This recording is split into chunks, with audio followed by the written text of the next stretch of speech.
lebih murah ya. Dibandingkan secara sesar bisa 2 kali lipat. Kamu sering-seringlah nungging katanya. Penting banget nih ya, harus bisa push gitu kan, mendorong.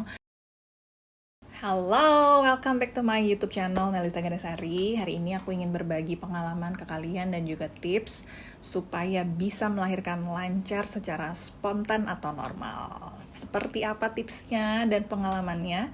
Keep on watching.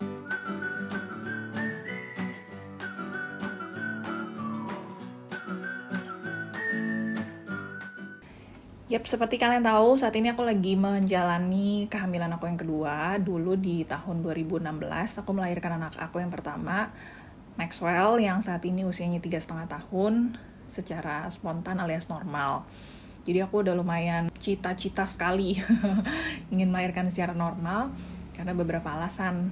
Yang pertama, karena bukan lebih bagus atau menjelekkan melahirkan dengan cara yang lain ya. Tapi ada beberapa penelitian yang memang mengatakan melahirkan secara normal tuh baik untuk paru-paru bayinya dan juga baik juga untuk ibunya begitu. Walaupun pasti dengan cara apapun itu semuanya sesuai dengan rencana Tuhan dan juga baik begitu ya. Tapi bagi kalian yang juga bercita-cita ingin melahirkan normal seperti aku, ada tips-tips yang bisa aku berikan. Melahirkan secara normal ini juga lebih murah ya. Dibandingkan secara sesar bisa 2 kali lipat. Jadi dulu cita-cita banget pengen lahiran normal supaya lebih hemat. Di luar itu sih nggak gimana-gimana banget sih ya. Cuman memang ada beberapa kondisi yang mengharuskan kita supaya kita bisa melahirkan normal.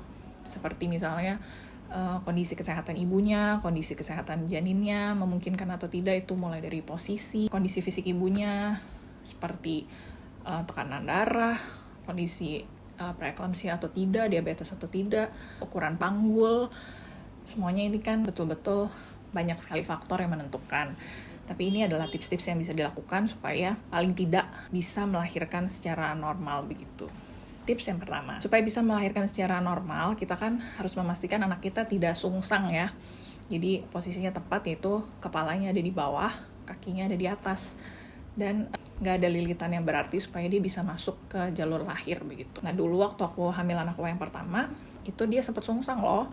Jadi di minggu ke-31, 32 itu, dokter bilang tuh, waduh ini posisinya sungsang loh, kamu sering-seringlah nungging katanya. Jadi aku turutin tuh, tiap malam aku nungging di ranjang, sujud gitu kan, nungging lama, supaya dia bisa muter gitu. Ya ini sih tips dari dokter aku ya, tapi aku jalankan dan berhasil. Tadinya dia posisi kakinya ada di bawah, bisa muter tuh posisi kakinya jadi ada di atas. Jadi ketika posisinya paling tidak dia udah aman, dia bisa turun ke jalan lahir. Thank God-nya Maxwell cuma ada 1 lilitan, jadi dia bisa turun ke jalan lahir. Jadi tips yang pertama tadi ya, kalau seandainya sungsang, kamu bisa coba nungging atau sujud begitu, diam di posisi sekitar 10-15 menit atau semampu kamu. Diharapkan anak kamu bisa di posisi yang baik. Tips yang kedua, sering-seringlah olahraga, terutama kalau yang aku lakukan adalah berenang. Jadi dari awal-awal cek kehamilan, dokter aku dikasih tahu aku, kamu kalau mau punya goals ingin melahirkan normal, sering-sering berenang ya. Kenapa berenang? Karena ada banyak manfaat positif yang bisa didapatkan. Yang pertama, itu bisa membantu kamu latihan nafas ketika mau mengejan ketika melahirkan. Penting banget nih ya, harus bisa push gitu kan, mendorong. Karena waktu itu aku secara bukaan tuh cepet. Jadi kalau lahiran pertama kan bisa 2 kali 24 jam gitu ya kalau yang ekstrim, atau 1 harian begitu. Kalau aku lahiran normal ini cuma 8 jam aja. Jadi aku sampai ke rumah sakit udah bukan 3 di jam 7-8 malam, jam 3 subuh anak aku udah lahir. Untuk ukuran anak pertama itu cepet ya bukaannya, tapi ngadannya lumayan lama tuh, sekitar 15-20 menit. Karena bayi aku cukup besar ya, lahirnya 3,4 kg. Kalau lahiran normal juga anaknya nggak boleh lebih dari 3,5 kilo ya. Yang kedua itu bisa membantu rongga-rongga di panggul kamu juga membuka kan, karena kamu berenangnya pakai gaya kodok, gaya dada atau gaya katak itu, dimana kaki kamu kan buka gitu ya, buka itu membantu pembukaan kamu gitu loh. Aku sendiri dulu bukan orang yang sering olahraga, bukan gym freak, nggak pernah olahraga secara rutin, tapi sebelum menikah sih aku nge-gym memang supaya badan kece waktu pernikahan kan. Tapi aku rutin banget berenang, bisa seminggu sekali waktu itu, seminggu sekali, seminggu 2 kali, demi bisa lahiran normal. Menurut aku sih, aku mempercayai si berenang ini memegang peranan penting kenapa aku bisa cepet. Bukannya cepet, lahirannya lancar, dan gak sulit begitu ya. Tips yang ketiga, yaitu download apps kontraksi. Apps kontraksi ini adalah apps untuk menghitung dan memberi sinyal dan memberi tanda apakah kamu sudah harus berangkat ke rumah sakit atau belum. Karena sering banget kan kamu dengar tuh, wah kontraksi palsu di trimester akhir.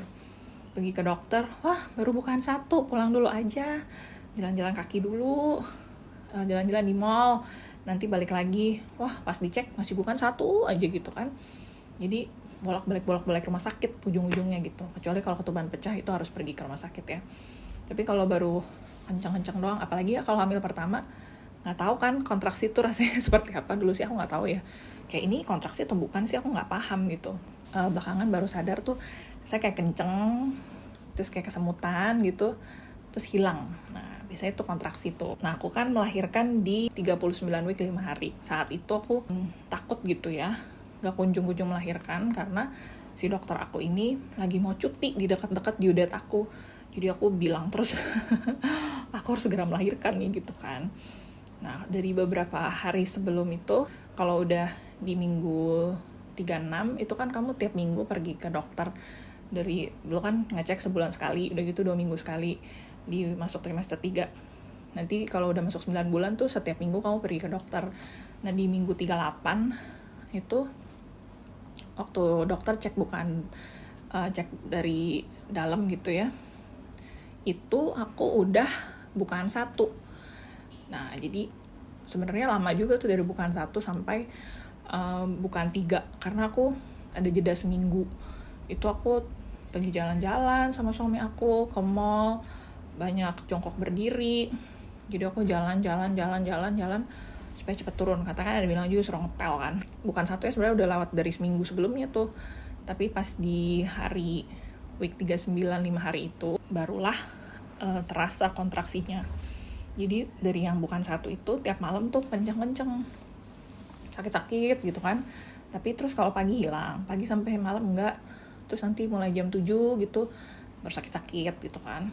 Nah, di hari itu, hari aku melahirkan itu, hari Senin aku ingat tuh ya, itu tuh, wah, sakitnya dari pagi.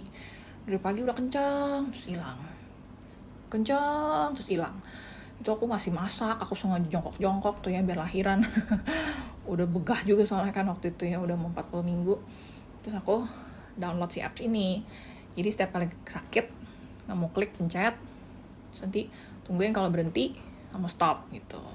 Nanti biasanya kalau udah kontraksinya jadi makin sering, makin pendek, baru bentar terasa lagi, baru bentar berasa lagi. Jadi si apps itu tuh warnanya mulai dari hijau, bisa sampai nanti warna merah gitu. Nanti kalau udah warna merah, kamu dibilangin, ini saatnya kamu pergi ke rumah sakit gitu. Jadi pas kamu sampai rumah sakit, biasanya udah bener-bener terjadi sesuatu gitu loh, bukannya disuruh pulang lagi. Waktu itu aku sakit dari pagi, mami aku udah suruh, udah ke rumah sakit aja gitu kan. Aku masih kayak udah deh nanti sorean aja gitu, karena aku berpegang pada si apps ini. Aku masih beres-beres terakhir, ini itu baru berangkat jam 7 malam. Masih mau makan dulu lagi sama suami, kita makan malam dulu deh, nanti aku lama di situ, lapar nungguin lahiran gitu kan. Ya tapi ternyata pas di jalan udah sakit banget. Udah kayak 5 menit sekali gitu, sakit sekali. Jadi langsung ke rumah sakit. Pas di rumah sakit dicek udah bukan 3. Jadi sangat membantu apps tersebut. Tips yang keempat, keramas dulu. Di video sebelumnya kan aku pernah ngobrol ya, atau kasih tips bagaimana supaya rambut tetap nyaman pasca melahirkan. Karena kalau di tradisi aku 40 hari gak boleh keramas.